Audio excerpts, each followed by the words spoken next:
Hello guys, welcome back to our channel lady RPF warrior. So today వీడియోలో ఏంటంటే మనకి చాలామంది న్యూగా అప్లికేషన్స్ అయితే చేశారనమాట ఆర్ఆర్బీ ఆర్పిఎఫ్ కానిస్టేబుల్కి సంబంధించి.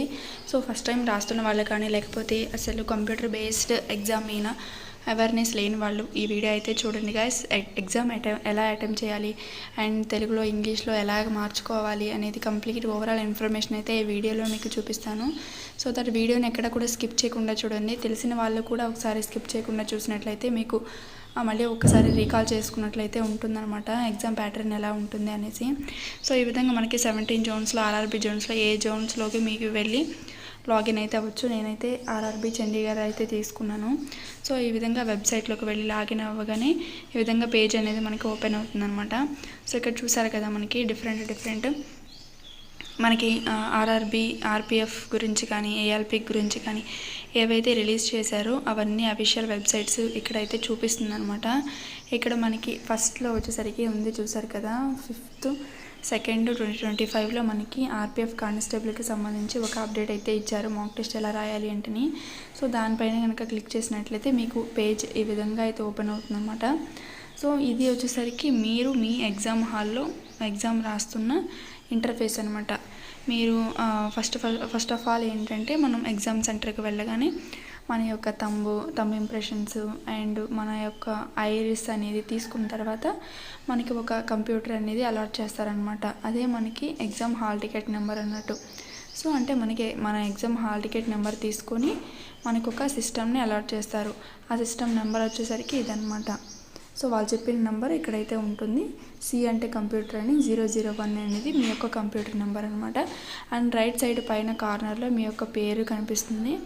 సో ఈ ఎగ్జామ్ అనేది ఏం ఎగ్జామ్ మీకు అనేది ఇక్కడ కనిపిస్తుంది అనమాట. ఇక్కడ వచ్చేసరికి మీకు మీ యొక్క ఫోటో అయితే ఉంటుందన్నమాట. అండ్ ఇక్కడ వచ్చేసరికి మీ యొక్క నేమ్ అయితే ఉంటుంది. అండ్ నేమ్ కాదు, మీ యొక్క హాల్ టికెట్ నెంబర్ అయితే ఉంటుంది. అండ్ ఇక్కడ వచ్చేసరికి మీ పాస్వర్డ్ అనమాట. Password is nothing but your date of birth అనమాట. అంటే మీ యొక్క date of birth suppose 2nd, 5th, 1919 అనుకోండి. 02/05/1999 ఈ విధంగా అయితే మీ యొక్క పాస్వర్డ్ అయితే ఉంటుంది. ఇక్కడ డబుల్ డిజిట్స్ అయితే ఉండాలన్నమాట. ఇది వచ్చేసరికి డేట్, మంత్, ఇయర్ ఈ విధంగా చేయాలి. సో ఇక్కడ ఎవరికన్నా 11th డేట్, 12th మంత్, 2000 ఉంటే ఇలా అయితే మీ యొక్క డేట్ ఆఫ్ బర్త్ అయితే మీ యొక్క పాస్వర్డ్గా మీరు ఎంటర్ చేయాలి. So date of birth enter చేసిన తర్వాత ఇక్కడ మీ యొక్క అన్నీ కరెక్ట్గా ఉన్నాయో చూసుకోండి. మీ యొక్క ఫోటో ఇవన్నీ కూడా కరెక్ట్గా ఉన్నాయో లేవో చూసుకోండి. తర్వాత సైన్ ఇన్ మెయిన్ అయితే క్లిక్ చేయండి అనమాట. సైన్ ఇన్ మెయిన్ క్లిక్ చేయగానే మీకు ఎగ్జామ్కి ముందు ప్రికాషన్స్ ఎలాంటివి ఉంటాయి ఏంటని మొత్తం చూపిస్తుంది అనమాట. సో మీరు ఓపెన్ చేయగానే ఈ విధంగా అయితే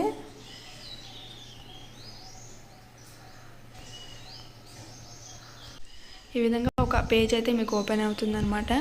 అండ్ ఇక్కడ పైన వచ్చేసరికి టాప్లో మీకు వ్యూ ఇన్ అని ఉంది కదా. మీ యొక్క ఎగ్జామ్ అనేది ఏ లాంగ్వేజ్లో మీరు చూసుకోవాలి అనుకుంటున్నారు అనేది ఇక్కడ సెలెక్ట్ చేసుకున్నట్లయితే మీ ఎగ్జామ్ మొత్తం కూడా అదే లాంగ్వేజ్లో అయితే ఉంటుంది.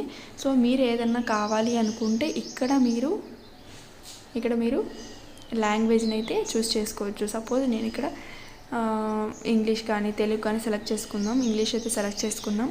ఈ యొక్క లాంగ్వేజ్ ప్రిఫరెన్స్ అనేది మీరు అప్లికేషన్ చేసినప్పుడు ఇంగ్లీష్ అనేది డిఫాల్ట్గా చూపిస్తుంది. సో ఇంగ్లీష్ కాకుండా ఏ ఇతర భాషల్లో మీరైతే పెట్టుకున్నారో అక్కడ ఆ లాంగ్వేజ్లో మాత్రమే ఇక్కడ చూడగలరు. ఒకవేళ మీరు అప్లికేషన్ చేసినప్పుడు అప్లికేషన్లో ఇక్కడ ఇంగ్లీష్ అక్కడ మీరు అప్లికేషన్ ఇచ్చినప్పుడు ఇంగ్లీష్ మనకి తెలుగు, ఉర్దూ, హిందీ అలా ఇచ్చినప్పుడు మీకు ఇక్కడ లాంగ్వేజెస్లో ఆ ఆప్షన్ అయితే కనిపిస్తుంది అనమాట. ఇంగ్లీష్ అనేది డిఫాల్ట్ ఎవరికైనా సరే. మీరు అప్లికేషన్లో ఏ లాంగ్వేజ్ అయితే మీరు సెలెక్ట్ చేసుకున్నారో ఆ లాంగ్వేజ్ మీకు ఇక్కడ ఆప్షనల్గా అయితే ఉంటుంది. సో నేను ఫర్ సపోజ్ ఇక్కడ నేను అప్లికేషన్లో తెలుగు అయితే సెలెక్ట్ చేసుకున్నాను కాబట్టి నాకు ఇక్కడ తెలుగు లాంగ్వేజ్లో అయితే చూపిస్తుంది. సో ఎగ్జామ్ హాల్ విషయం చెప్తున్నాను అనమాట. సో ఈ విధంగా మీకు కింద ఇన్స్ట్రక్షన్స్ అయితే ఎగ్జామ్కి ఒక 1/2 అవర్ ముందు ఈ విధంగా ఓపెన్ అవుతాయి అన్నమాట. సో ఇక్కడ చూడండి మొత్తం సాధారణ సూచనలు అని ఇచ్చారు. మొత్తం ఎన్ని నిమిషాలు ఉంటుంది, ఎన్ని ప్రశ్నలు వస్తాయి. సో ఆబ్జెక్టివ్ టైప్లో ఉంటుంది. తప్పు సమాధానానికి నెగిటివ్ మార్కింగ్ ఉంటుంది అనేసి ఈ విధంగా మొత్తం ఇన్స్ట్రక్షన్స్ అన్నీ కూడా ఇచ్చారు. ఈ విధంగా పైకి స్క్రోల్ చేసుకున్నట్లే ఇది మనకి ఇంపార్టెంట్ అనమాట. ఇంపార్టెంట్ అంటే ప్రశ్న నెంబర్ బాక్స్ ఎలా ఉంటుంది అనేసి. సో ఇక్కడ చూసుకున్నట్లయితే ఇక్కడ మీకు 5 టైప్స్ ఆఫ్ ఆన్సర్స్ అయితే పెట్టడానికి ఇచ్చారు చూడండి. అంటే ఇవన్నీ మనం ఆన్సర్ క్లిక్ చేసుకోవాల్సిన బాక్సెస్ అనమాట. సో మీరు అసలు క్వశ్చన్ని విజిట్ చేయకపోతే ఇక్కడ you have not visit the question అని ఇక్కడ వైట్ కలర్లో అయితే బాక్స్ చూపిస్తుంది. ఆ తర్వాత రెడ్ కలర్లో అంటే మీరు చూసారు బట్ దానికి ఆన్సర్ చేయలేదు. అండ్ ఇక్కడ గ్రీన్ కలర్లో పడింది అంటే మీరు ఆ క్వశ్చన్కి ఆన్సర్ క్లిక్ చేసి వెళ్ళారు. అండ్ నెక్స్ట్ ఇక్కడ వచ్చేసరికి మీరు క్వశ్చన్ చూశారు, ఆన్సర్ కూడా చేశారు, బట్ సేవ్ అండ్ నెక్స్ట్ మీద క్లిక్ చేయకపోతే ఈ విధంగా ఇక్కడ మీరు ఆన్సర్ అనేది చూశారు అండ్ ఆన్సర్ అనేది కూడా ఇచ్చారు. ఆన్సర్ ఇచ్చారు కానీ ఆ క్వశ్చన్ మీద మీకు కొంచెం డౌట్ ఉంది అంటే మళ్ళీ వచ్చి వెనకాల చెక్ చేద్దాం అనేసి చూసుకున్నట్లయితే మీరు ఇక్కడ ఈ కలర్లో అయితే కనిపిస్తుంది అనమాట. సేవ్ అండ్ నెక్స్ట్ మీద క్లిక్ చేయాల్సి ఉంటుంది. అప్పుడు మీకు ఇక్కడ you have not answered the question but have to marked the question for review. మీరు ఆన్సర్ చేయకుండా మళ్ళీ వెనక్కి వచ్చి ఒకసారి ఈ క్వశ్చన్ నాకు తెలిసినట్లుగా ఉంది, మళ్ళీ వచ్చి మిగతా క్వశ్చన్స్ అన్నీ పెట్టిన తర్వాత ఈ క్వశ్చన్ని చూద్దాం అనేసి అనుకున్నట్లయితే కనుక ఆన్సర్ పెట్టకుండా సేవ్ అండ్ నెక్స్ట్ మీద క్లిక్ చేశారనుకోండి ఈ విధంగా you have not answered the question but you have marked the question for review. ఇంకోసారి రివ్యూ చేసుకోవడానికి మీరు సేవ్ అండ్ నెక్స్ట్ మీద క్లిక్ చేసి వెళ్ళారు అనేసి చూపిస్తుంది అనమాట.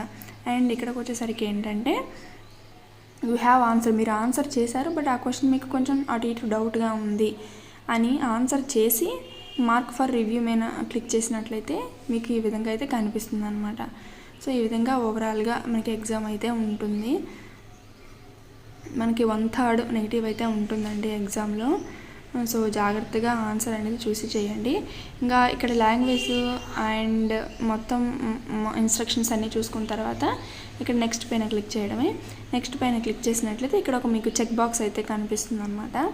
సో డిఫాల్ట్ లాంగ్వేజ్ ఏది ఉండాలి అనేది ఇక్కడ చూపిస్తుంది. డిఫాల్ట్లో నాకు ఏది కావాలి అంటే తెలుగు కావాలి అనుకుంటున్నాను కాబట్టి ఎగ్జామ్ అనేది తెలుగులో కనిపిస్తుంది మొత్తము. సో అంటే మొత్తం ఏ లాంగ్వేజ్లో కనపడాలి అంటే ఇక్కడ నాకు ఇంగ్లీష్లో కనపడాలని పెట్టుకుంటాను.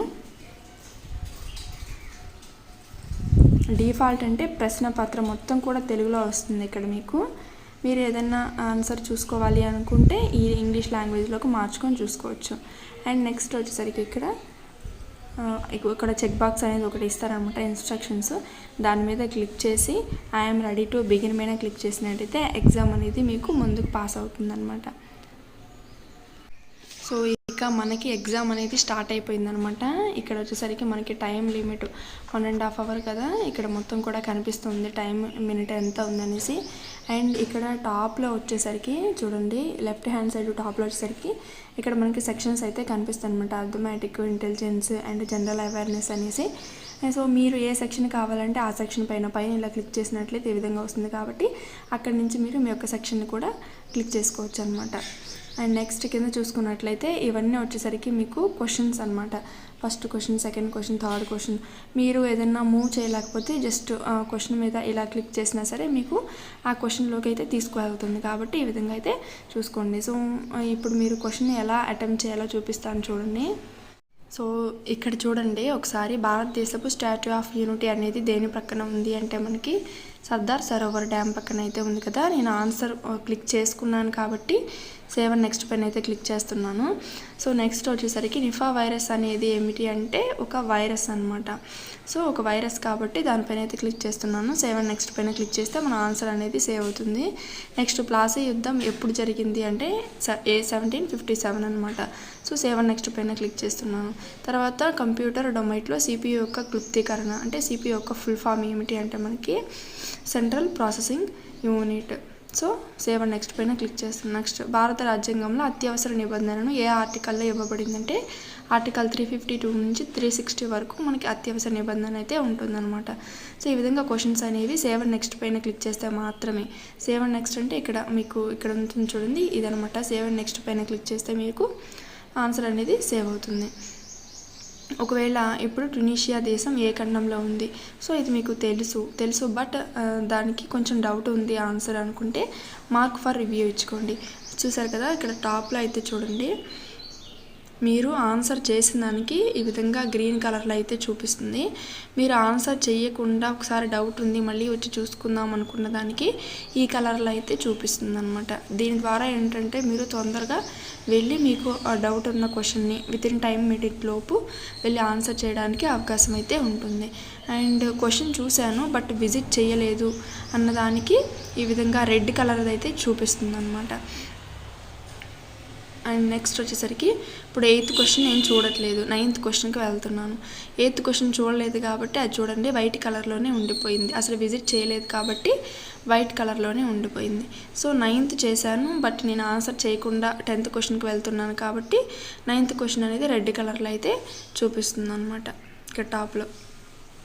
నెక్స్ట్ వచ్చేటప్పుడు 11th క్వశ్చన్ ఉంది. సో ఒకసారి చూడండి 11th క్వశ్చన్ ఉంది. సో 11th క్వశ్చన్కి 2011 జనాభా లెక్కల ప్రకారం భారతదేశంలో అత్యంత లింగ నిష్పత్తి గల రాష్ట్రం ఏది? లింగ నిష్పత్తి ఎక్కడ ఎక్కువగా ఉందంటే మనకి కేరళలో ఎక్కువగా ఉంది. బట్ మీకేంటంటే ఇది ఆన్సర్ చేశారు కొంచెం డౌట్గా ఉంది అనుకోండి.